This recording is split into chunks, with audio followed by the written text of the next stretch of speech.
সম্মানিত দর্শক শ্রোতা মণ্ডলী, আমি আপনাদেরকে স্বাগত জানাচ্ছি বিডি রমেন কেডি চ্যানেলের পক্ষ থেকে। আজ আমি আপনাদেরকে নিয়ে এসেছি শ্রী শ্রী হরিচাঁদ ঠাকুরের আশ্রমে। হরিচাঁদ ঠাকুর 13 মার্চ 1812 সনে জন্মগ্রহণ করেন এবং 8 মার্চ 1878 সনে মৃত্যুবরণ করেন। আমি হরিচাঁদ ঠাকুরের এই আশ্রমটি আপনাদেরকে ঘুরে ঘুরে দেখানোর চেষ্টা করব। মতুয়া মহাসংঘের প্রবর্তক তিনি সমাজের পিছিয়ে পড়া হিন্দু সম্প্রদায়ের লোকদের জন্য এবং সমাজের দলিত মানুষের উন্নয়নে নানান রকম কাজ করে গিয়েছিলেন।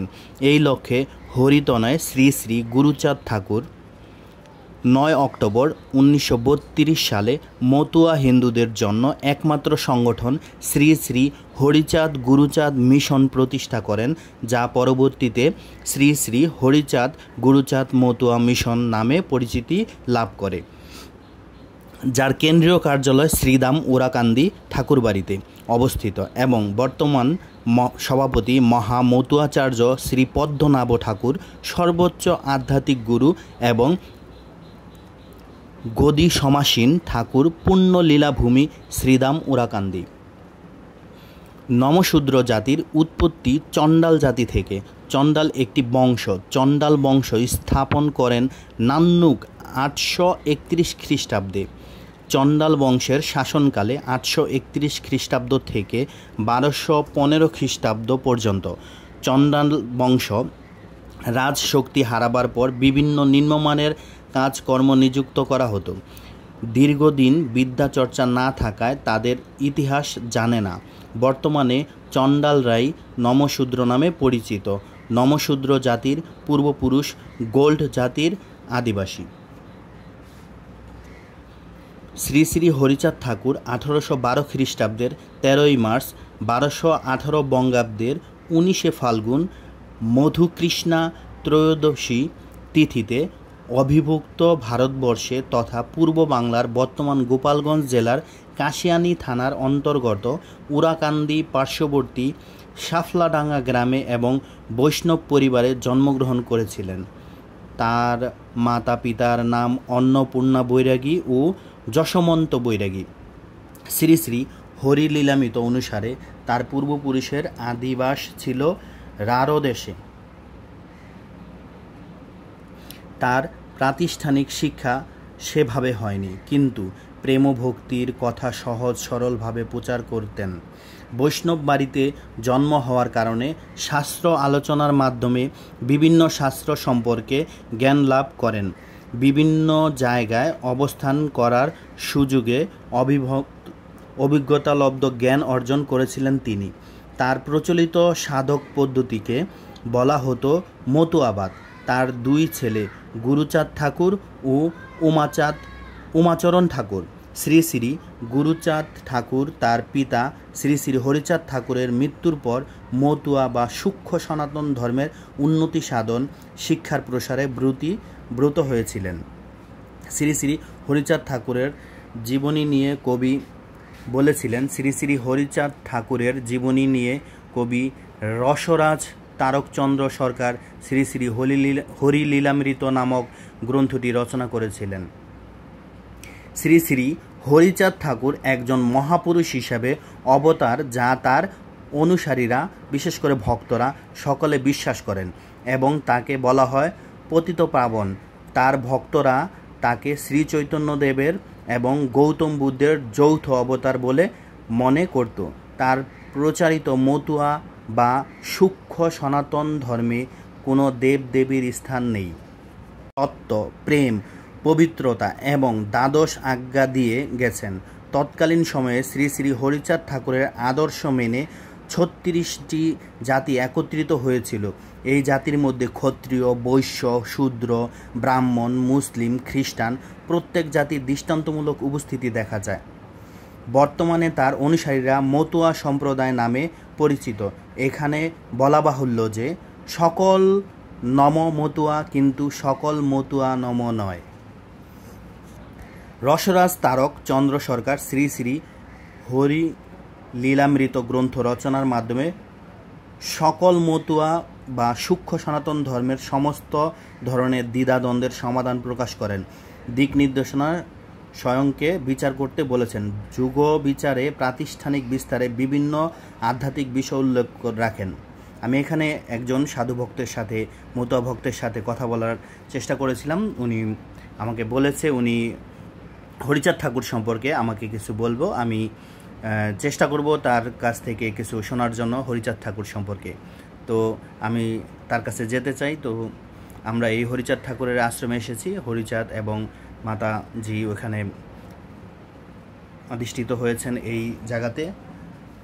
এখানে এসে আমি হরিচাঁদ সম্পর্কে আপনাদেরকে ঘুরে ঘুরে এই আশ্রমটি দেখানোর চেষ্টা করব। হরিচাঁদ যে মত প্রকাশ করেছিলেন মতুয়া, হরিচাঁদের ভক্তদেরকে বলা হয় মতুয়া। আমি একজন মতুয়ার সাথে কথা বলার চেষ্টা করব। দেখি যদি সুযোগ হয় আমি অবশ্যই আপনাদেরকে তার হরিচাঁদ সম্পর্কে বক্তব্য শুনব। আমাকে বলে দিই অগ্রিম নিমন্ত্রণ নয়, সামনের বছর প্রথম চৈত্র অর্থাৎ 1 তারিখ, চৈত্র মাসের 1 তারিখে মধুকৃষ্ণ ত্রয়োদশী তিথি আগামী বছর, অর্থাৎ আগামী বছর এই বছর, অর্থাৎ এই এটা হচ্ছে 32-1300 আমি বলি ওই 31 মানে 1 তারিখে আসতে হবে 2 তারিখ, 1 তারিখ 2 তারিখ জোড়াইয়া 2 দিন যোগ থাকে। ঠিক আছে, তো আপনাকে আমন্ত্রণ জানাই দিচ্ছি। হ্যাঁ, আপনাদের আসতে হবে আগামী বছর, অর্থাৎ এই বছরই 1200, এটা হচ্ছে 1432 সাল চৈত্র মাসের 1 তারিখ, চৈত্র মাসের 1 তারিখ, হ্যাঁ চৈত্র মাসের 1 তারিখ। আর ইংরেজি কয় তারিখ আমার খেয়াল নাই, যাই হোক হ্যাঁ 26 সাল আর কি, 26 সাল। ধন্যবাদ আপনাদের, জয় হরি বল। জয় হরি বল। আর যেটা জানতে চাচ্ছেন হিজল গাছতলায়, ওখানেও ওনার অনেক লীলা আছে। হিজল গাছতলায় মাঝে মাঝে গিয়ে উনি বসতেন।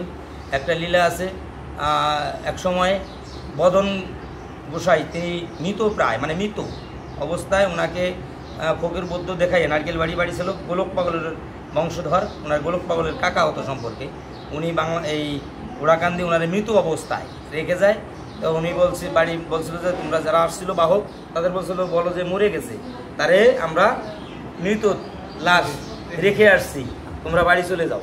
তখন ওনারা চলে গেল। উনি চলে যাওয়ার পরে ওনাকে মোটামুটি সেবা শুশ্রূষা করে হরিচাঁদ ঠাকুর ওনাকে জীবন দান করলেন এবং উনি জীবিত অবস্থা ওনার কত বিক্ষত ছিল শরীরের সব কিছু ওনার নির্মূল করলেন। পরবর্তীতে ওনাকে বললেন 2-3 মাস থাকার পরে বললেন বাবা এখন বাড়ি যাও।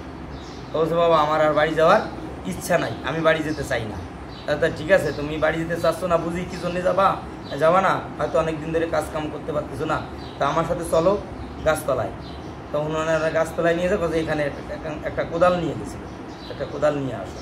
তাই গেল, কোদাল নিয়ে গেল, সেখানে করছে, খুললি পরে ওখান থেকে একটা অজগর সর্প বেরিয়ে গেছে, মুখ বিস্তারি অনেক লাল দেখা যাচ্ছে ভিতর। তখন বলছে এই ভুজঙ্গ থেকে সুরঙ্গ মানে সুরঙ্গ থেকে ভুজঙ্গ বেরিয়ে গেল। ভুজঙ্গ অর্থাৎ হলো সাপ, আর সুরঙ্গ হচ্ছে গর্ত। তাহলে সুরঙ্গ থেকে ভুজঙ্গ বেরিয়ে গেল, ওর মুখে দেখি লাল, ও নিশ্চয়ই এ কোনো ধনের অধিকারী। তুমি ওখানে হাত দাও, দেখবা কি ওখানে অবশ্যই ধন আছে, তুমি যাই হাত দাও। তখন হাত দিল, দেখলো যে ধনের ভরা, অর্থাৎ অর্থ সম্পদের মধ্যে ভরা আছে। তখন বললো কি ওটা নাও, তুমি মেটে নিয়ে বাড়ি দিয়ে সংসার করে খাও। তো বলছে বাবা আমি এই যে ধন পেয়েছি পরম ধন, এই তুমি আমার এই তুচ্ছ ধনে আমারে তুষতেছো, এই ধন আমার দরকার নাই, আমি যে ধন পাইছি এই ধনে আমি থাকতেছে, এই ধন নিয়ে আমি চল। মানে তখন বলছে তা ঠিক আছে, তোমার যদি নিতে ইচ্ছে না হয় তাহলে ওটাকে তুমি রাখো। তখন দেখিয়ে দিল, ও আবার সেই সাপ আসে ওখানে ঢুকে গেল। পরবর্তীতে উনি বলতেছে তা চলো যাই বাড়ি। তখন ওনার মুখে যতবার ওনার নাম আগে এবং পরে যত কিছু উচ্চারণ করতো, হরি বল ছাড়া ওনার কোনো বল ছিল না। উনি হরি বল, চলো হরি, যাই হরি, খাই হরি, এই একটা বল ওনার ছিল সবসময়। হরিনামেই কিন্তু এই দেশ ঘুমিয়ে বেড়াইছে এবং হরিনাম দিয়ে মানুষ কি শুধু এই নাই, উনি বলছে যে এই পরোপকার কর। তো বলছে প্রভু আমি তো পরোপকার করতে পারি না, কীভাবে আমি পরোপকার? হরিনাম দিয়ে মানুষের রোগ সারবি, যা আমার নাম দোহাই দিয়ে যা বলে দিবি তাইতেই তার রোগ সেরে যাবে, যা হরিনামে দোহাই দিয়ে তুই পরোপকার করে পারে। হরি বল, হরি বল, হরি বল, জয় হরি। আর এরকম বহুত হরি বল, হরি বল, হরি বল, হরি। জয় হরি বল, জয় হরি বল। কেমন আছেন? শ্রী হরি অনেক ভালো রেখেছে, তার আশীর্বাদে ভালো আছে, তার ভক্তবৃন্দের আশীর্বাদে অনেক ভালো আছে। হরিচাঁদ ঠাকুর সম্পর্কে কিছু বলেন। শ্রী শ্রী হরিচাঁদ ঠাকুর 4 যুগের আমরা যে অবতার মানি, সেই অবতার হিসেবে অযোধ্যায় শ্রীরামচন্দ্র, দ্বারকায় বা বৃন্দাবনে শ্রীকৃষ্ণলীলা, তারপরে গৌরূপে নদিয়া নবদ্বীপ ওনার লীলা সাঙ্গ হয়েছে শ্রীক্ষেত্র, অর্থাৎ সেই যে শ্রীক্ষেত্র অর্থাৎ ওটা পুরীধাম বলে, পুরীধাম জগন্নাথ দেবের আশ্রমে, যেটা উৎকল বলা হয়, লীলামৃত যেটা বলে উৎকলে লীলা সাঙ্গ 48 বছর পরে ওখানে দৈববাণী হয়েছিল যে আমি আবার আসব। ভক্তদের মানে সান্ত্বনামূলক দৈববাণী হচ্ছিল যে তোমরা আর কান্নাকাটি করো না আমার জন্য বৃথা, আমি আবার আসব। তখন আমি মানুষে মিশিয়ে মানুষ আকার হয়ে এই মানুষের জন্য আবার আসব। সেই বাণীর উপর ভিত্তি করেই তিনি প্রথমে আসলেন, মাকে করাল দিয়েছিল, অর্থাৎ শশী মাতাকে করাল দিল যে আমি আরও 2 বার আসবো। এই 2 বারের একবার হচ্ছে শ্রীনিবাস রূপে, অর্থাৎ এটা হচ্ছে কেতরীধাম, কেতরীধাম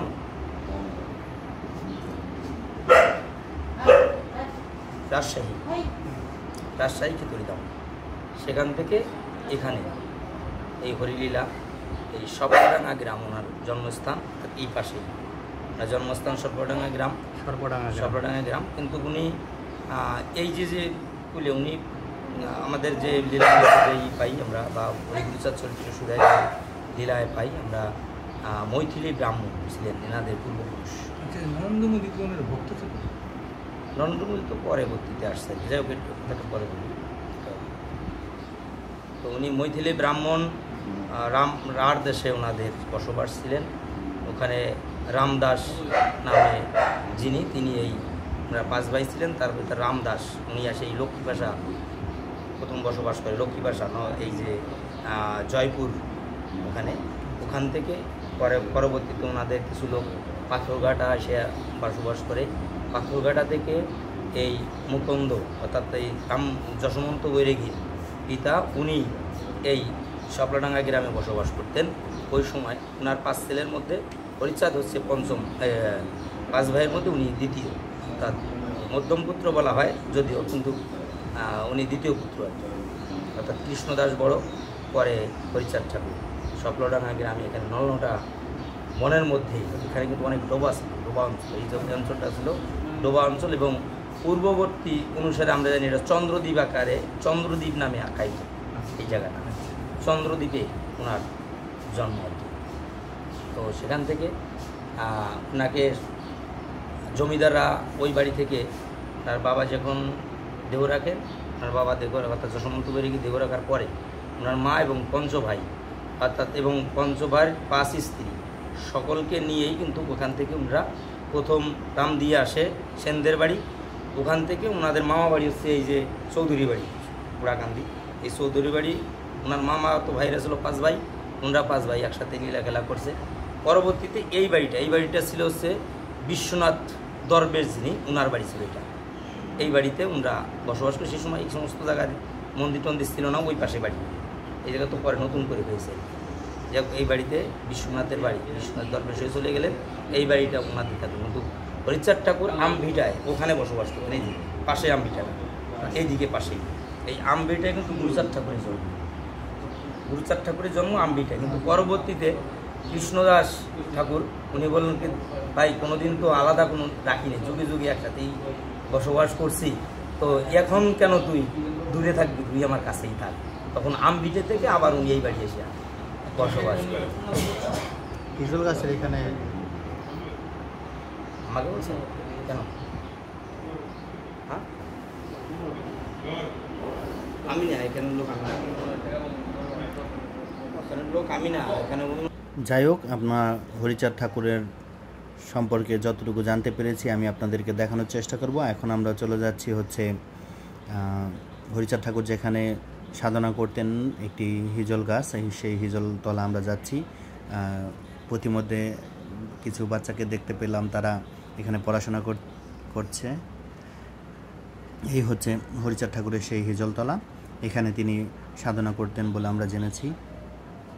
হরিচাঁদ ঠাকুরের এখানে সাধনা করেছেন এবং তিনি ছোটোবেলা সাধনা করেছিলেন যতটুকু জানতে পেরেছি একটি বন্যা গাছতলা, সার্পিডাঙ্গা নামক একটি গ্রামে, ওই গ্রামে তার ছোটোবেলা কেটেছে। যদি আমি ওইদিকে যেতে পারি তাহলে আমি আপনাদেরকে অবশ্যই দেখানোর চেষ্টা করব।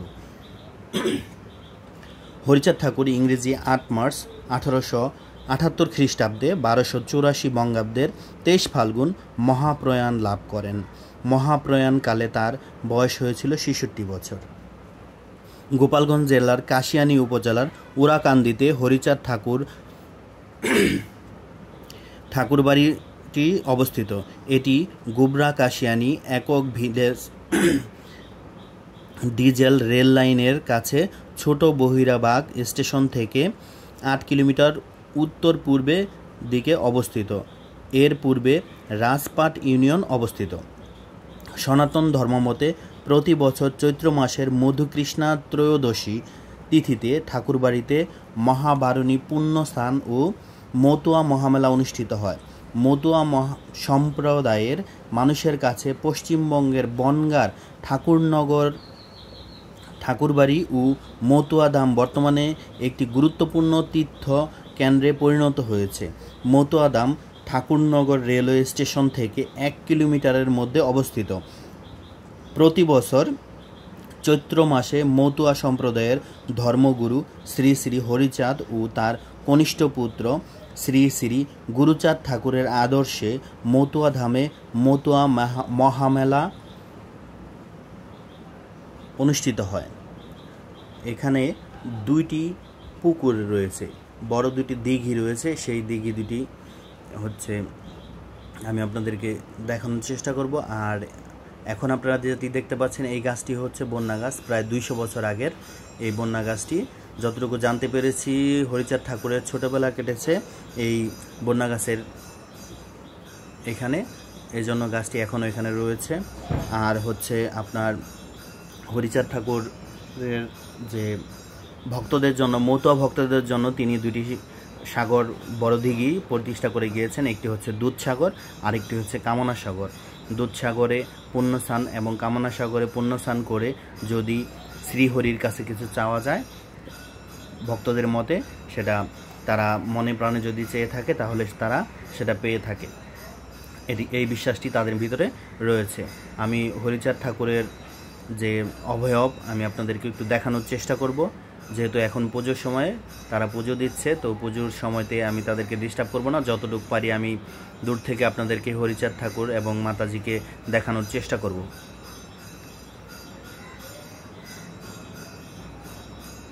ধন্যবাদ জানাচ্ছি আপনাদেরকে আমার এই বিডি রহমান কেডি চ্যানেলের পক্ষ থেকে।